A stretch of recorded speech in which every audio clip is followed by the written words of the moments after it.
Jimmy Mohamed. Si son nom ne vous dit peut-être rien, vous connaissez certainement son visage.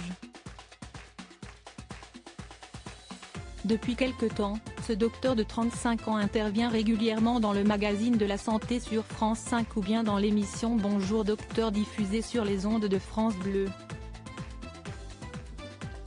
Malgré sa notoriété grandissante, en témoigne son million d'abonnés sur Instagram, celui qui travaille chez SOS Médecins n'a jamais envisagé de quitter sa blouse blanche, même s'il pourrait se le permettre financièrement parlant. Je ne suis pas un placeur de produits, pas un influenceur. Mon job, c'est la médecine. Je veux être sur le terrain, auprès des malades, a-t-il assuré, dans les colonnes du Parisien, ce mardi 11 avril.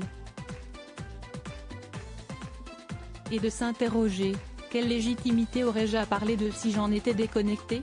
Dans l'ombre, Jimmy Mohamed continue donc d'agir et de s'engager pour améliorer les conditions de travail des professionnels de santé.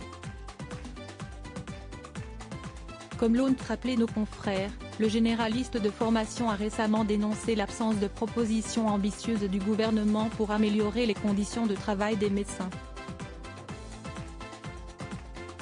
Et le célèbre docteur de s'expliquer, ce n'est pas pour rien que je suis chez SOS Médecins, Paris, je peux être dans l'opérationnel.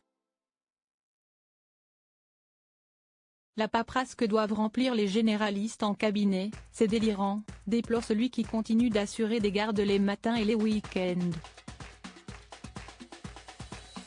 Jimmy Mohamed, comment il a perdu 10 kilos en un an? Contrairement à ce que beaucoup pensent, les régimes ne permettent pas de perdre du poids sur la durée. Il serait même inefficace sur le long terme, selon le célèbre docteur. Dans son ouvrage Zéro contrainte pour maigrir, édition Flammarion, Jimmy Mohamed a accepté de livrer ses conseils bien-être et de révéler comment il était parvenu à perdre 10 kilos en une année. À titre personnel, je pratique le jeûne intermittent et je pense que c'est l'une des clés qui m'a permis de maintenir ce poids stable, a-t-il confié, sur le plateau de Buzz Télévision, en janvier dernier. Une méthode aussi vantée que critiquée, mais qu'il a adoptée pour plusieurs raisons.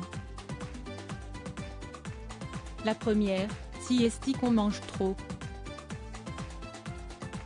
Et à aucun moment, on ne laisse notre tube digestif au repos. On ne sait même plus faire même pas la distinction entre la faim et l'envie de manger, a-t-il détaillé. S'appuyant sur la littérature scientifique pour les 39 conseils donnés dans son livre, il précisait que les études montrent que la pratique du jeûne intermittent favorise la perte de poids et en plus de ça, c'est bénéfique pour votre santé. À bon entendeur, crédit photo, best image.